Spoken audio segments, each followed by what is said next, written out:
hunting, fishing, cooking, camping, conservation, travel, gardening, photography, family. Family. Family. This is the Outdoor Rules podcast.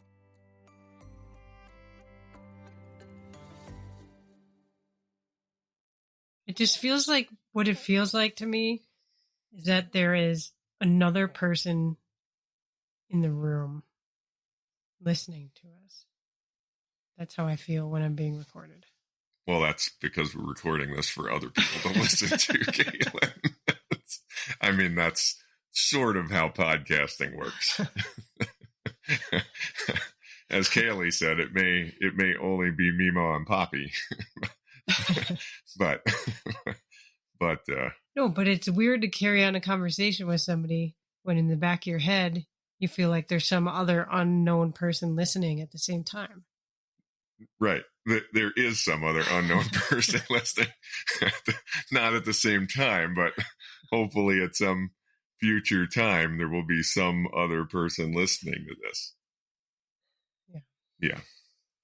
All right. So what I'm really excited for with this episode is to introduce the person in the world who is the most special to me. Sorry, Mom. I'm not talking about you.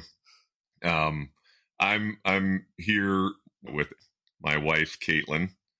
Caitlin's got an absolutely amazing life story, in my opinion.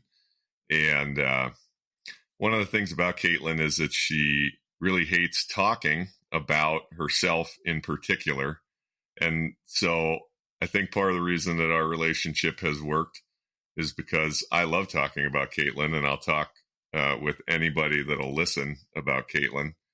And what platform could be better for that than the podcast? So, Caitlin, why don't you introduce yourself and just tell us a little bit about where you grew up?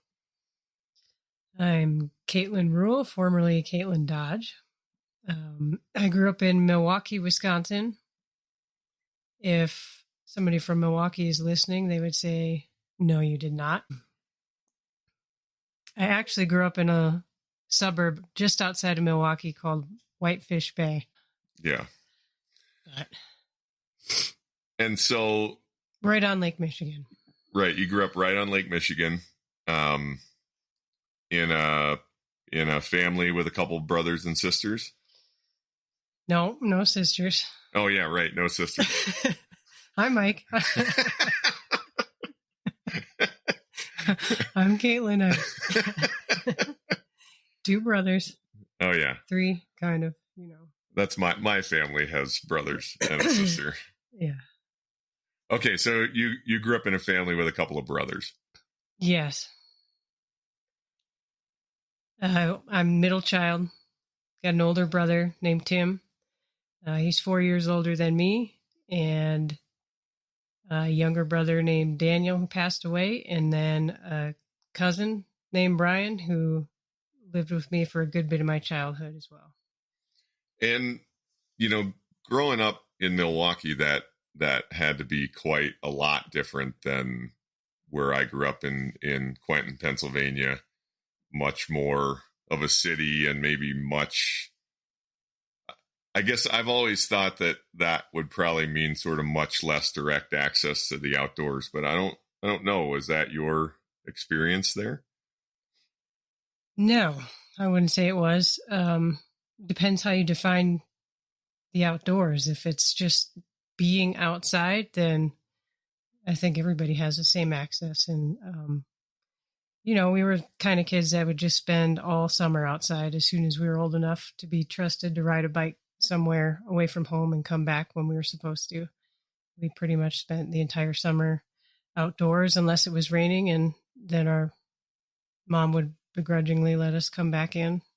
And I like that point. I mean, we at Outdoor Rules, I think we define outdoors as really as broadly as possible.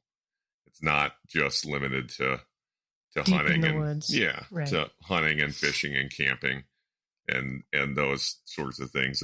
It's all of it. So outside of summertime outdoor activities, what kind of stuff did you do as a kid? I did a lot of sports as a kid. If I wasn't doing organized sports, I was playing in backyards, riding bikes, riding over to the beach near Lake Michigan. Sports I played were pretty much anything that had a ball. But specifically, you had some focus. Soccer. Yeah, you played a lot of soccer. Yeah, I was crazy about soccer. All the way through high school. Mm-hmm. Right. I got to go a couple years ago to Caitlin's high school for her induction into their sports Hall of Fame, and it was really cool. And while you played soccer, it's probably not the thing that you sort of had the most recognition for, right? What do you mean? Well, I mean, as far as titles and going on from high school. Oh, I ran track too, but that came along later. Soccer was kind of my passion, and decided to run track on the side, I guess, as a junior in high school, and was lucky enough to kind of find success in that right away. And then when I went on to college and had some options to do soccer some places. Wait. What? So when you say you found success right away, what do you mean by that? Specifically, what success did you find? I ran the 400 pretty well. I won, I won a lot of races. Right, including. I mean, you won the state. Well, not my first year. Oh, not your first year. You didn't win. I won every 400 meter race I ran except for one, which was a state track meet my junior year. I lost. I took second place. This is how Caitlin views her accomplishments, not generally in terms of all the things that she actually accomplished, but in terms of the things that she didn't. So if you didn't catch all this, what Caitlin's saying is she only started running track in her junior year of high school, and that year she only came in second in the state in the 400 meters, and the next year, her senior year, she won the state 400 meter competition. Yeah, we ran on the 4x1 relay as well, and we won that. You were the fastest girl in Wisconsin in the 400 meters. I think I probably did have the fastest time that year. Again, there may at some point in the year, it's possible there was a girl in Wisconsin that year that ran the 400 faster than you. Yeah, she may have been on a different track. But it was not. It was not at this state track meet where you won. Right. Okay. Well, I mean, track's all about like numbers, so there's yeah, there's no hiding from that. Okay. So fastest is the fastest. Sure. But in the meet that a lot of people would consider to matter the most, you were the fastest. Yep. Yeah. And so then as you're looking at college, you've got some options in terms of sports, right? Yeah. I had a handful of places, or half a dozen to a dozen places I was looking into, and maybe just a few I was pretty serious about, including Marquette, which was in my hometown of Milwaukee. Both my parents are alumni there, the University of Wisconsin-Madison, and then a couple schools in Chicago. For both soccer and for track? Yeah, it depended on the school. But yeah, I was kind of exploring those options and decided to go to University of Wisconsin, mainly because I knew I was interested in biology, and that kind of was the tipping point, I guess, for me. That ultimately I wanted to make sure I got a good academic experience too, and that was the right fit. Again, I got to poke Caitlin here because she just continues to be modest beyond description, I think. I'm sorry, this is probably as painful for everybody listening as it is for me. It's not painful for me. I'm rather enjoying it. in addition to your athletic accomplishments, you were also a co-valedictorian, right? No. Salutatorian. Oh, you were salutatorian. Yep, I got an A- in art my freshman year. Yeah, thanks, Katie Casper, if you're listening. So my best friend was valedictorian, so it was pretty fun celebration at the end of our senior year. So very near the top of your class, very good academics in addition to your athletic abilities. And you did have some options to go other places, including Princeton. Yeah. I was looking at Princeton, University of Chicago, right. Yale. And I always joke with Caitlin's mom that Caitlin could have gone to Princeton and married an investment banker. And she really did like Princeton when we went there. And instead of that, she ended up with a redneck that likes to hunt and fish. So sorry, Niecy. I think she's all right with it. Yeah. She's accepted it. That's a good way to put it. Okay, so out of all these options, you end up going to the University of Wisconsin at Madison. Yep. You become a Badger. Go Badgers. Go Badgers. I say that begrudgingly because I do, of course, root for the Badgers, given Caitlin's deep history and being from Pennsylvania. The Ruhl family, the Pennsylvania Ruhls, are Penn State fans. So at least we're in the right division. I'm feeling pretty good about getting at least one of our boys on the right track. There you go. After waking up this morning to Emmett singing the Badger song. Emmett was singing one of the Badger fight songs when he woke up this morning. Yeah. Yeah. So you end up running track at the University of Wisconsin. Yep, all 4 years. And then what was your degree track there? I started out in biology, and I started knowing I wanted to work with wildlife in some capacity, and I honestly didn't really know what sorts of jobs were out there to get me on that track, but I took one semester of OChem. It was really hard. You didn't like organic chemistry? No, I don't know. It just, the other chemistry seemed a little bit more intuitive, and for me, I couldn't do OChem unless I just sat, and did rote memorization for hours on end. And if I wanted to major in biology, I would have to take 2 more semesters of that. So after that semester in OChem, I switched to zoology because I figured that's kind of more what I'm interested in anyways. And where did that interest in biology, zoology come from? It's hard to say. Oh, you know what I'm trying to get you to say. Why are you trying to get me to say anything? Because it's a podcast, and if you don't say anything, it's going to be really boring. No, I mean, why do you have a specific answer in your head? Well, I don't. I actually don't. There's a couple things I'm. Well, yeah, that's what I'm trying to decide on what the timeline is. But the couple of things are, I knew I liked being outside, and I liked camping and fishing. I probably went on my first camping fishing trip at between 4 and 5, I think. So I had that interest pretty young. Yeah, and certainly from the Outdoor Ruhl's perspective, we're interested in how people come to this. So specifically the camping and fishing, how did you come to that? My dad took me. And I don't really. Yeah, I mean, he took you on trips. Yeah, my dad made an effort to get us out fishing, probably a handful of times a year.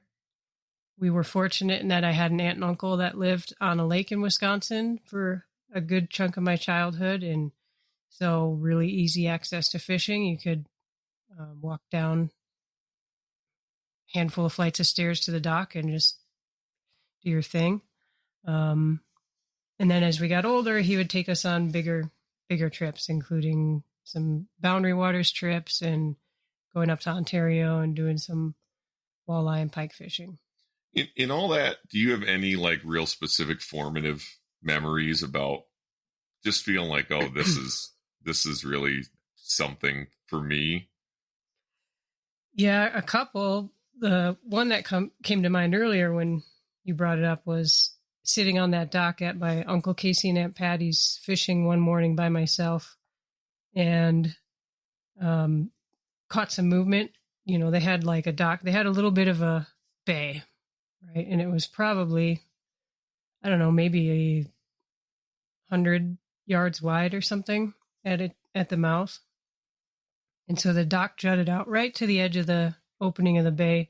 And I was sitting there waiting for my bobber to go under and caught some movement and looked across on the hill. And there was a fox just doing its thing, kind of meandering mid-slope across the hill. And it was just bright orange. Super cool. And I remember watching that like, man, that's amazing. Nice. What would you say, like, in your childhood, like, what was the biggest trip that you guys did, like the most adventurous thing?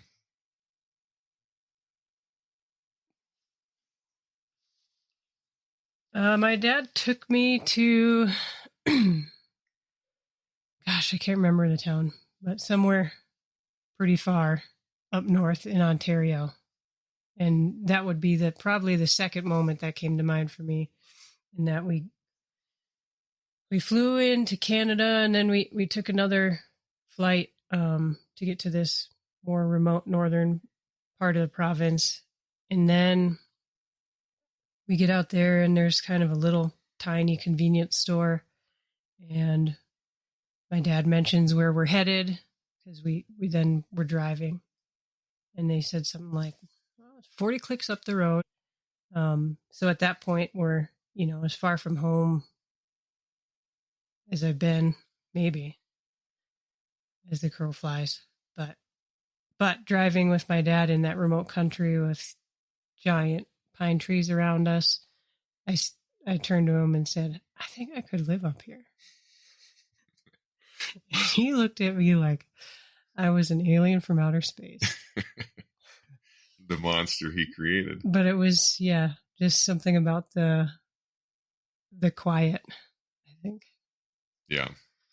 And I gotta give your folks, your dad and your mom both a lot of credit. I mean, they didn't really have an outdoor upbringing, and we'll get your dad on here soon enough, but they tell me about them.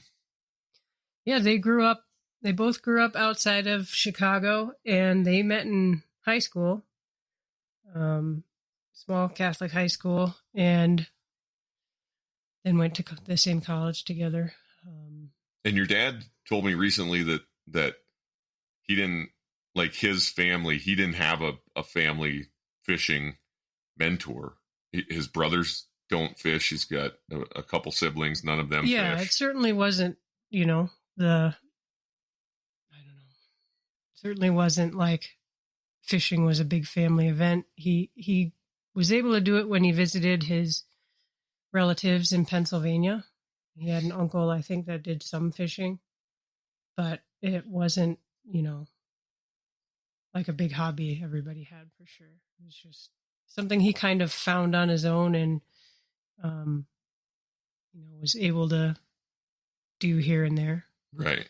And one of the reasons I'm excited to get your dad on the podcast and talk to him is, he has a whole different outdoor lens, really, than almost anybody else that I've ever met, because he founded a marketing firm in Milwaukee, a very successful marketing firm that is focused on outdoor brands. Yep. And so he not only does he fish, and now he hunts and does other outdoor pursuits, but he's also got a really interesting industry perspective on the outdoors and all of the things we do, just from a totally different angle than we'll have to get him on here to talk about it. Yeah, for sure. Okay, so you're coming to the end of your college career at the University of Wisconsin. Yep. Or that part of your college career. And Where does your life take the unfortunate turn that leads to me? Good luck, bad luck, who knows? No, it was good luck. Well, it was the winter of my senior year, and I was obviously working to figure out what was next, and knew trying to get a graduate degree would probably be a good idea, but really was feeling like I needed a break from school, and thought it'd be better to just try and get out there and get into the field and find some way into the work that I wanted to do. I was taking an ecology course, and and some time before lecture started or something, I was walking the halls and saw a flyer, back when they used to have little flyers with we're dating ourselves now, but with little pull off you learn phone things numbers and by tearing a phone number. I think it did have a URL. Yeah, probably a website. Yeah. But it was for the SCA.org, the Student Conservation Association. And SCA is a government-run AmeriCorps volunteer program for anybody that hasn't heard of it. Yeah. And it's still active today. It's still the kind of thing that if young people are looking for a way into this field, it's still something, a way to get internships in the natural resources conservation world. Yeah, so I don't know exactly what it said, but it caught my eye, and so I ripped off a piece of paper and later on went and visited the website and saw all sorts of internship volunteer opportunities throughout North America, really. And yeah, just kept my eye on it for things to apply to. And I think I applied to a handful of opportunities through that website. And one of those was? Including native fish restoration intern at Yellowstone National Park. And at the time, I just happened to be working in native fish conservation in Yellowstone National Park. I had recently finished my graduate degree, and this was in 2009, right? Yep. And so we were reviewing applications there. And I will say this before I start the story. I was not single at the time, but we were reviewing applications there, and we hired a bunch of SCAs every year. And in fact, SCA, I know a lot about it because that's how I started in Yellowstone a few years before Caitlin did. Got my foot in the door and then worked seasonally there and went back and worked full time after I got out of grad school. But we were reviewing applications, and we really liked to hire college athletes because it was a really physically demanding job. We did tons of hiking and backpacking across the park. And generally what we found was that student athletes knew how to manage their time well. Obviously, they were pretty physically capable. So anyway, we get this. We're looking at applications in 2009, and here's one for a woman from University of Wisconsin who was on the track team. That's a good sign. Anybody that can run Division I track is probably pretty physically capable. And I'll never forget this. There was a section on the application that asked about your goals. And Kaylin, do you remember what you wrote for that goal? Yeah. It was to catch a 50-plus inch muskie in my lifetime. Right. And so still haven't done it. Well, we'll get there. And so I remember that standing out to me, and of course in fish biology that stood out to a lot of people that were reviewing those applications. And long story short, Caitlin got an interview, and my boss decided to hire her. And so then it's August of 2009. and you show up to Yellowstone. What? Just I love this. There's this story about Caitlin's arrival in Yellowstone that I love. Well, I get picked up from the airport by the fish technician there, a good friend now, Kate, and there had been some communication about you're going to be going into the backcountry pretty soon after you get here, and here's some gear you might need if you want to bring it. And we provided some gear too. I mean, we provided some tents and sleeping pads and some other things. But I was about as ready as anybody from Wisconsin who's never backcountry camped in the mountains would be. But I didn't really want to let on that was the case. So anyways, Kate picked me up at the airport in Bozeman, and our first stop was at the Walmart to stock up on supplies and make sure that we got the right supplies for a 7-day stint in the backcountry coming that week. So you want me to tell this story? Yeah. I really hadn't thought about the food thing. I'm not a good cook. I'm not a good planner. I mean, even in college, I just was never great at making meals for myself and planning ahead. So we get to Walmart, and I really have no idea what I should buy for food that I'm going to have to carry into the backcountry for 7 days. Not carry all of it, but carry some of it. And Kate did offer some ideas for me. But I'm walking around Walmart, and I don't know why it popped in my head, but I thought, oh, Spam. That's something that, transports well. It does. You're not wrong that Spam does There's transport protein, well. Yeah. That's really all I knew. I'd never really heard of, the types of things. I've never been faced with that sort of challenge. So I saw Spam and I grabbed a whole bunch of it. And I think, fortunately, with some advice from Kate, got some, human food like bagels and trail mix and, other sorts of good ideas to kind of keep me going through the week, but a lot of Spam. So then it's like your second day and we head into the backcountry. Yeah. And I remember that at dinner that night, everybody makes their own dinner, and at dinner that night, you pulled out this packet of Spam, and myself and some of the other more seasoned people on the trip kind of gave that the side eyeball glance, like, oh, that's interesting. Not, we would carry tuna and chicken and some other things, so like Spam wasn't totally out of the question. It's in a foil pack. It wasn't in the can. It was in the foil pack. Yeah, a little envelope. Right. And so then the first night, Caitlin has Spam for dinner. And then the second night. That was the first time I ever ate Spam. That first night.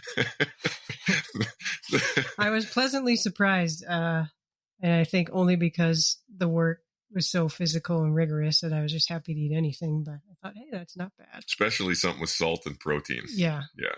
And then the second night, Caitlin makes herself a pouch of Spam. And then the third night, Caitlin also makes herself a pouch of Spam. And I remember Kate Olson finally being like, "You really like Spam, huh?" Yeah. And I didn't have a choice. I had committed at that point. I just said, yep, I sure do. It was quite a while later when we learned that Caitlin didn't really like Spam that much. She just didn't know what to buy, and we apparently did a very poor job of providing her advice on what to do. Well, it just took one trip like that, and there were a ton of people there, so I did learn all kinds of options for the backcountry, mountain houses or whatever, dehydrated meals and cheese and cream cheese and yeah, and in all seriousness. Yeah. Right. What I think is like important to take away from this is that you are now one of the most seasoned backcountry campers I've ever known. You know everything to do. You know exactly what to pack. Mm-hmm. You still do a reasonably poor job of planning sometimes. Every now and then Caitlin will leave for a work trip and I'll find her food bag on our counter. Yeah. But anyway, everybody starts somewhere, and you were green, and I was too proud to ask questions. Yeah, well, that's probably an important point. And some advice was offered, but I didn't really try and dig for some more help. And so I had to learn the hard way and eat Spam for a week. Right. So the SCA internship was 12 weeks, started in August. And then we're all over the park, particularly the northern parts of the park, doing cutthroat trout and Arctic grayling restoration projects. Really cool work, working with horses and mules and doing a lot of hiking and camping, even in some really remote off-trail places, stuff that almost nobody gets to see. As you're coming to the end of that time, in that period of time while you were there, entirely unrelated, I became single again, fortuitously. Before I got there. Was it just before you got there? Mm-hmm. Okay. Yeah. You know better than me. But, it's funny. Caitlin said it earlier. Caitlin's family introduced me to a saying that I love and I use all the time now. And that saying is good luck, bad luck, who knows? And I think about it every time something happens that I'm disappointed in or something doesn't go my way. I think about that saying and just how true it is. And this was a perfect example. I had been in a relationship for a really long time, thought I knew where that relationship was headed. And it suddenly was not headed where I thought it was. In fact, it wasn't there anymore. And not long after that ended, I met Caitlin, and we worked together totally platonically for those 12 weeks while you were there. But at the end of that time, we had a conversation. Yeah, we had got to spend a fair amount of time together as with other friends too, outside of work.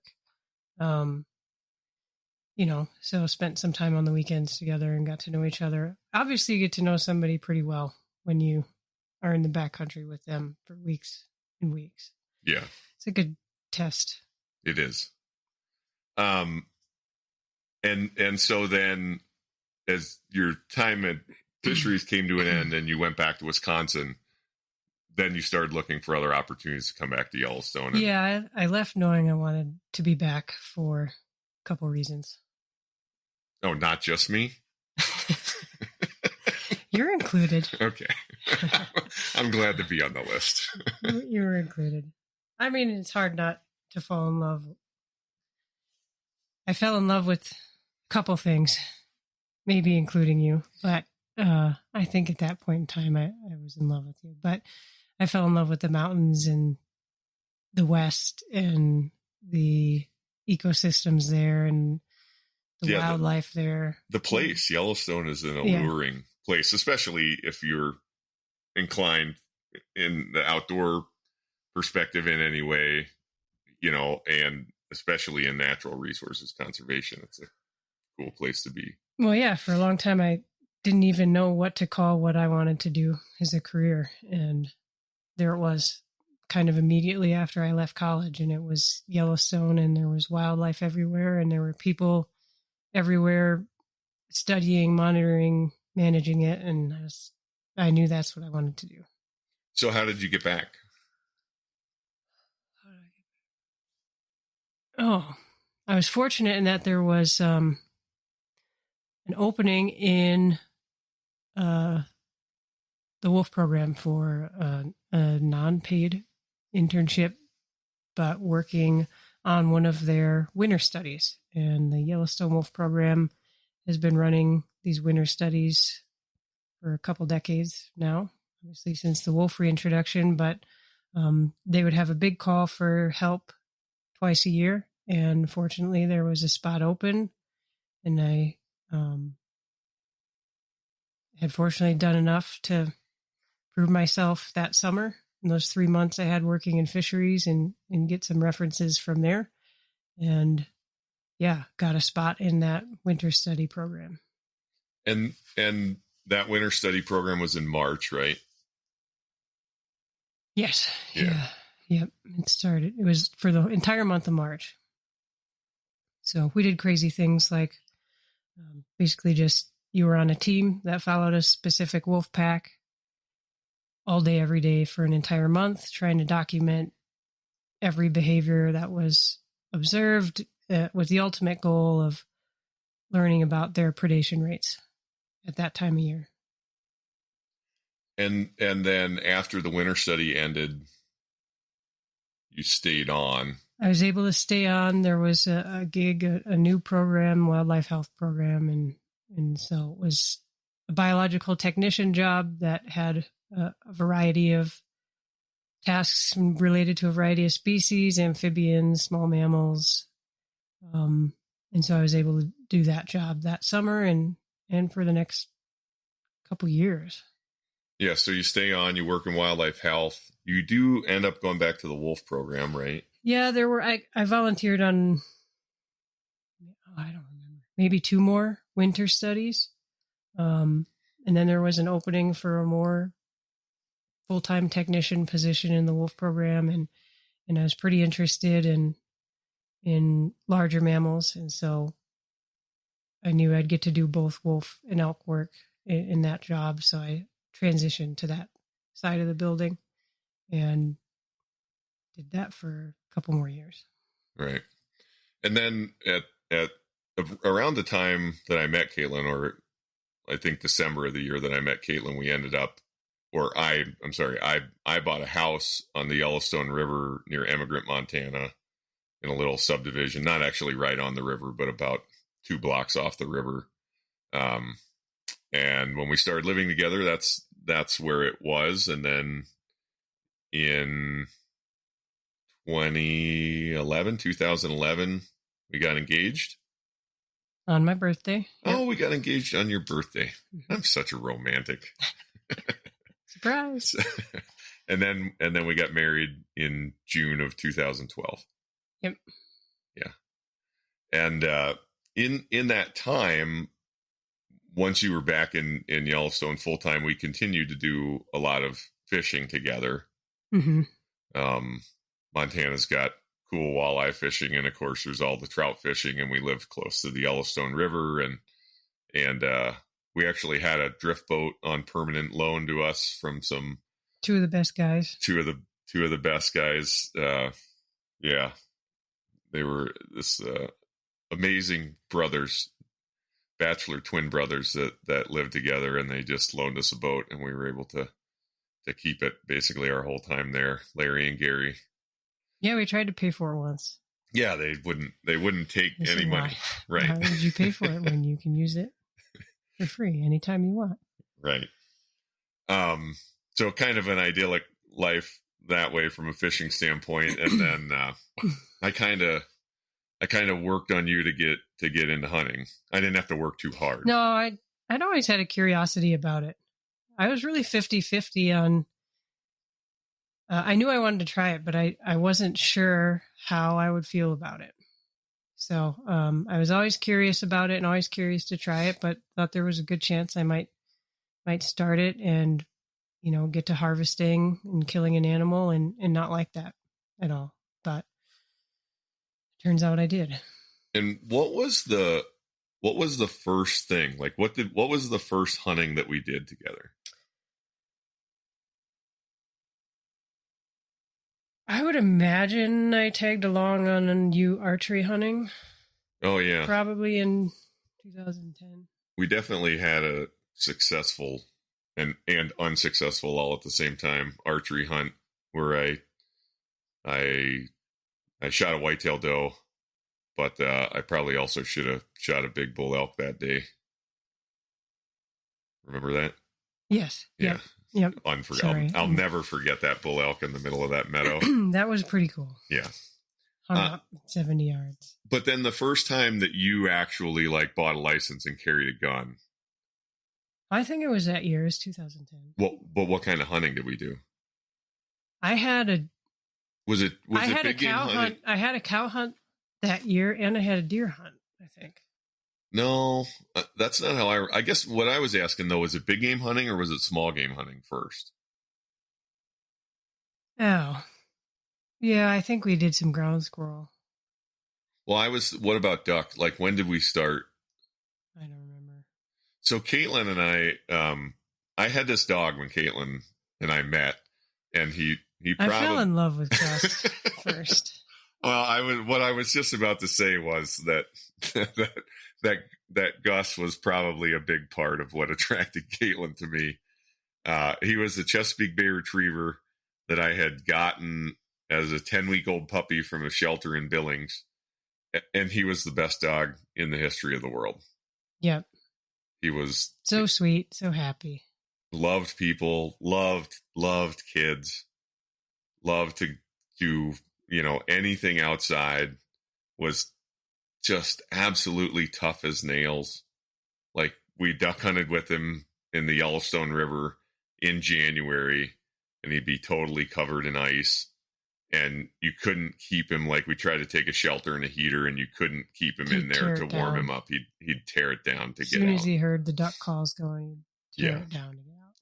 So anyway, we did definitely have some. I remember early in your time hunting, we had some kind of hilarious excursions on the Yellowstone River with Gus. Gus's actual name was Atticus. So if I say Atticus or Gus, I mean the same dog. But he was Atticus when I get mad at him. Yeah. But anyway, we had one hunt in particular that I felt like maybe was your first duck hunt, where we successfully knocked a couple of ducks down, and we had a real hard time getting Atticus in the river. The problem with Gus was not getting him into the river. It was never a problem getting Gus to swim in the river. But for some reason, we knocked some birds down that were all the way across the river, and he kind of got halfway out there and got confused and turned around, and Didn't he end up like having one and then going underwater with it, and it seemed like that kind of he had a bird. He had a bird. Up. Yeah, bird dove on him. Yeah, and then he was a little turned around. Right, I ended up waiting out in right in 20 degrees. There was a lot of yelling at the dog that day, but he felt real bad. He felt bad, yeah. Anyway, so let's move on then to the story of your first big game hunt. What was that? That was a mule deer hunt up at Fort Peck Reservoir. So northeast, kind of north central, northeast Montana. Yeah, we were going up there because you had drawn a cow tag up there.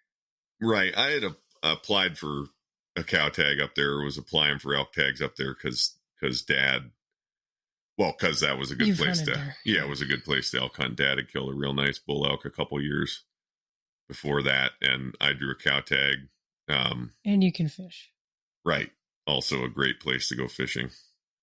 So we were successful on that cow elk on the first morning.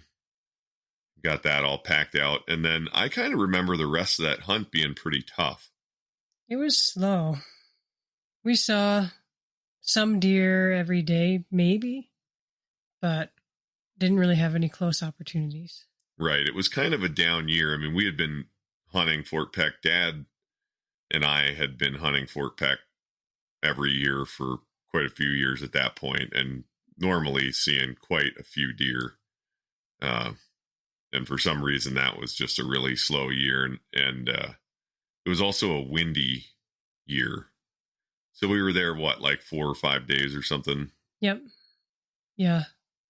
Chased a couple deer, but didn't really get close to anybody. And I remember feeling a little disappointed because I had been pretty excited about my first excursion, big game hunting, and just seemed like it wasn't going to come together. Yeah, and then it was the last afternoon, and I know it was really windy because what we did there, we usually hunted out of Hell Creek, out of the marina there. Some years we camped, some years we stayed at the marina. But we always took a boat that was kind of the attraction of hunting there, was we'd take the boat and drive around the lake in the boat. And that's what we did when I got that cow elk. But that afternoon we did not go out on the boat because it was too windy. Yep. So then instead of going out in the boat, we kind of stayed closer to camp to places where we could drive. Right. We took a short drive, real short, one turn out of camp almost, and parked, kind of a last ditch effort, it felt like. But as we were getting out of the truck, I remember saying to you, I've got a good feeling about this, and I don't know why, but I did.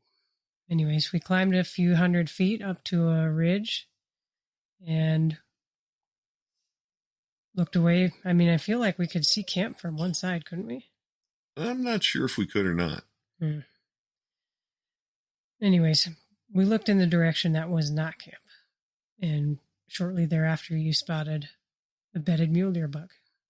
Yeah, and he was bedded in what they call coulees up there, which are like real steep draws. It's the Missouri River Breaks country. So it's like not huge mountains, but there's a lot of really steep draws, and they're kind of loose dirt. They're not real rocky usually, but they can be hard to get across just because of how steep and loose they are. And this buck was bedded down sort of just below the rim of this coulee on a little bench, and he was down there because the wind was blowing over the top of him, so he was kind of laying there where he was out of the wind. Yeah, there were two forks, and he was close to where it forked, but just up one side. Right, and it was a nice buck. Yeah. Yeah, big 4x4. Nice, no matter how long you've been hunting, I think. Right, that's for public land Montana at that time. I mean, it was a nice buck.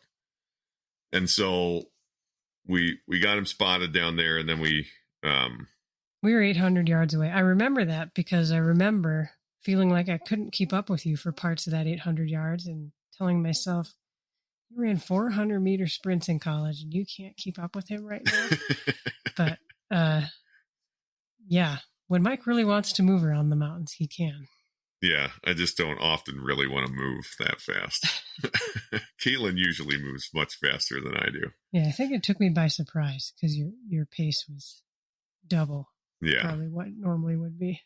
So he was laying in a pretty good spot because I knew there was a kind of distinct juniper bush. Caitlin's talking about that split or that fork in that coulee, and so in between, on the ridge in between the two forks, there was a pretty distinctive juniper bush. And I knew if we could drop off the ridge we were on and get low enough that he couldn't see us, and then get into the coulee, we could come up from behind that juniper bush and he would be about 200 yards.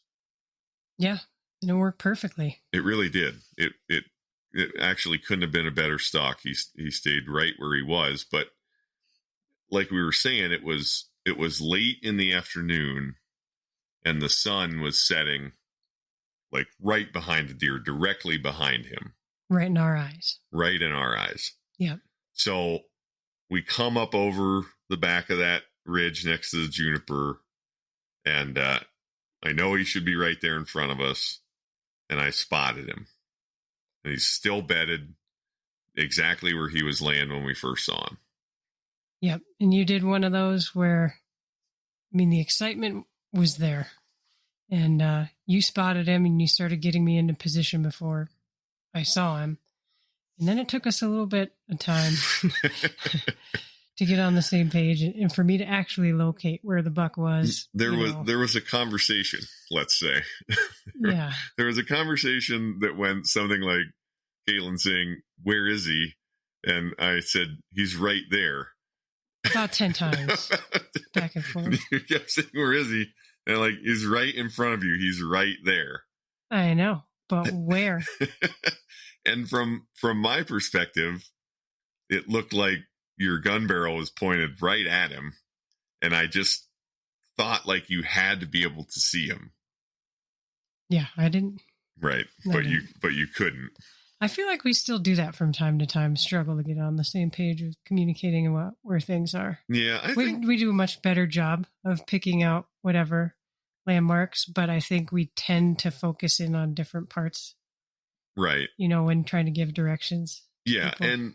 and in this situation, we had hunted, the better part of a week, hunted hard, and it's big country, and you can see a long ways a lot of places there, and you end up looking at a lot of deer that are miles away. I was looking too far and too high and into the sun. Right. And so in this case, now the deer's at 200 yards, and it felt like, to me, it felt like he is in our pocket, Uh-huh. and he's looking at us. Yeah, and you'd mentioned that. Right. He in our conversation, In the conversation. I may have thrown in there that he was looking at us. As if that makes it easier for me to see him. He's looking right at us.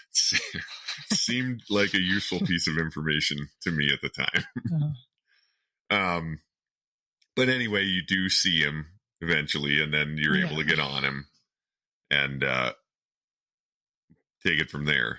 Yeah, I remember struggling with the scope a little bit. I was on him, but just with the relief and the sun and getting, the view shed washed out by sunlight and getting a little frustrated, but then kind of finally settling in, and he was bedded. And I just focused in on where I thought I should put the crosshairs. Like we had practiced, squeeze the trigger slowly, hearing the shot of the rifle, feeling the recoil, and just seeing him slumped over. Yeah, and so the buck just slumped right down, just like he was stone dead. Yeah. And I kind of remember being a little bit frozen in the moment, like, whoa, I did it. Right. But your advice was to reload. I think it was emphatic advice. Yeah. She knocked him. Didn't knock him down. He was bedded. He just went straight down. And I'll never forget this. Like, I was watching him in the binoculars and aware of the fact that Caitlin is not reloading. And I looked over at her, and she's just sort of there with a satisfied look on her face. And I'm like, Caitlin, reload. And you said in a very cool way, why? He's dead. I knew it. Yeah, well, I thought that might be the case too, but I've seen a few big game animals that appeared to be very dead in situations. I have 2 since then. Right. Situations like now. that where a dead deer gets up and runs away and makes for a much longer day. Yep. And then we got lots of help getting him out, right? Yeah, Poppy met up with us. He had kind of been following us from the road through his binoculars, knew we were up to something. But yeah, he worked his way up to us, and then friends back at camp came up, Todd and his boy. Yeah, we were hunting that week with somebody who I hope to get on the podcast soon, actually. My boss in Yellowstone, he's actually still the fish chief there. He is a crazy big game hunter, Western big game hunter, particularly when it comes to elk, but also deer and other critters. And we were up there that week with them. So we'll get Todd on here and tell some Todd cool hunting stories at some point.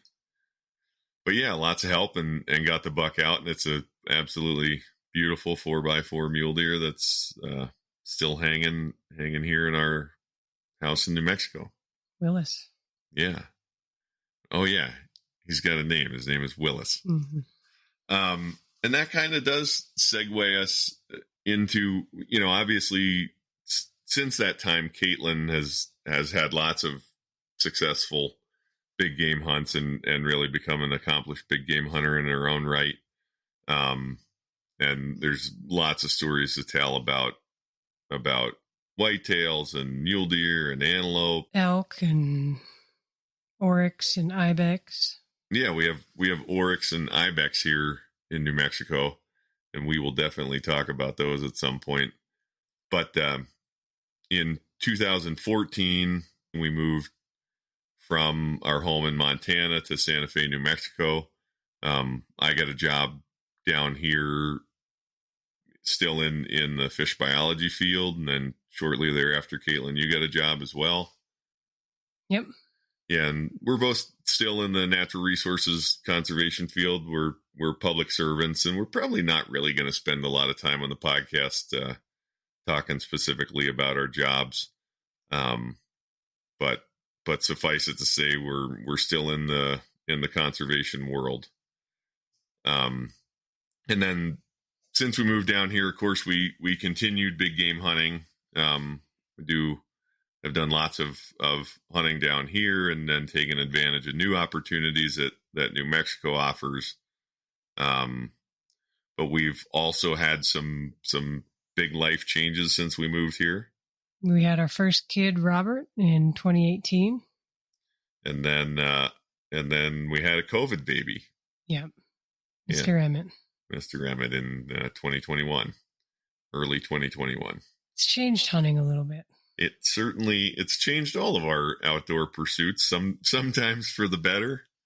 Sometimes overall for the better. Overall for the better. Created some challenges here and there. Yeah. Yeah. But I don't know. They're very kids with very different personalities, would you say? Absolutely. Yeah. But both really, really fun kids to be around, and they both really seem to enjoy being outside. Robert's been on a whole bunch of successful hunts already. What would you say was his first one? Well, the first one was when you got your spike bull in archery season when he was 10 months old. Oh, yeah. So September of 2019, we had him at camp. Yep. You and I both had tags. My dad was there. Our friends were there. Yeah, we were kind of taking turns hunting. That was the year I had a fiasco in the tree stand. Oh, yeah. That's a good story we'll have to tell sometime. That's a story about patience or lack thereof. Right. But yeah, I harvested a spike bull elk with my bow. Actually, the first elk I ever got with a bow. And Caitlin brought Robert in to that site. And so he was there at about 10 months old. Yep. Yeah, but we at 2, he was with us on a successful deer hunt where Robert and I got to stay at the truck and watch Caitlin take a muzzleloader and stalk a herd of deer off into the desert. And she was successful at that. And he's been on a couple other successful hunts. Yep, turkeys and oryx and other things. So he's pronghorn. Oh yeah, right. Yep. So yeah, we get him out quite a bit, and there's good fishing opportunities here too, and we haul them all over the place and take them with family, and just spend as much time in the outdoors with them as we possibly can. Yeah. Yeah, and that's kind of our story up to this point. We are, as Caitlin said earlier, we are in the Outdoor Ruhl's podcast studio west. What does that studio look like, Caitlin? No, it's the kids' playroom. Our messy playroom. So we are actually sitting at their little kids' craft table with the microphone here, and have couch cushions on the floor around us, and toys not on the shelves. Yep. It's quite the setup. Mm-hmm. Yes. Conducive to big thoughts. The what? Conducive to big thoughts. Oh yeah, there you go. There was one thing that I wanted to come back to before we signed off on this, and that is that back at the closer to the beginning of this podcast when we were talking about why you got into the wildlife biology field, there was kind of a part of that story that I wanted to tell or hear you tell, and I think you know what I'm talking about. What is that? Well, it was the crocodile hunter, Mr. Steve Irwin, was definitely a childhood idol for me. He's the one, I mean, I was a guy that ran around in the outback chasing animals and getting paid for it, and just seemed to be living his best life. So, yeah. Yeah, and I love that part of your story, and in some ways I think it's like a little bit goofy, but then I really, really think that it's not, and that it shouldn't be. I mean, Steve Irwin basically inspired a whole generation of people to care more about wildlife, and what could you leave as a conservation legacy better than that? Yeah, he was goofy, but he was authentically goofy and passionate, and took you to some pretty cool places. So I think you used the word enthusiastic. Yes. Yeah, he was very enthusiastic. So anyway, that's I don't know. I think that's a good part of your story and of your journey into wildlife biology. Yep. Rest in peace. Yep. Rest in peace, Steve. All right. Well, you got any closing thoughts? No. All right. Well, I'm looking forward to future podcasts with you. We've definitely got a good one to tell coming up here soon. We didn't really mention it, but in Montana, we could get elk and deer licenses over the counter every year as residents. But here in New Mexico, it's a draw for pretty much all the big game hunting, and we'll get into that at some point. But Caitlin drew what can really only be described as an epic archery elk hunt this year, and we had a big adventure on that. Undoubtedly. Yep. And I am really looking forward to telling that story. We had a friend that was with us for a lot of the hunt, and we'll try to get him on. He's a New Mexican and a big game hunter, major big game hunter in his own right. Then we had some amazing friends that also helped us pack that elk out of a reasonably tough spot. So, and 8 days of childcare. Oh yeah, we also had Caitlin's folks watching the boys for almost 2 weeks. So a lot of things to be thankful for. Really looking forward to telling that story. We're gonna keep doing this podcast thing. And I think this episode today will spawn a whole bunch more storytelling about your dad and about other adventures that we've had and about our kids here in New Mexico. So I'm really looking forward to that. For our listeners, you all can always check out kind of everything that we do on our website, which is outdoorruhls.com. And of course, that's the common spelling of outdoor, but Ruhls is spelled Ruhls. So that's our last name with an S on the end of it. And we're also on Instagram at Outdoor Ruhls. So if you want to check out anything we're doing, follow us there too. All right. Thanks for listening. All right, Caitlin. Well, thanks for recording with me today. You're welcome. I know how much you love talking about yourself. Mm-hmm. Top 10 favorite things to do. All right. I love you. I love you too.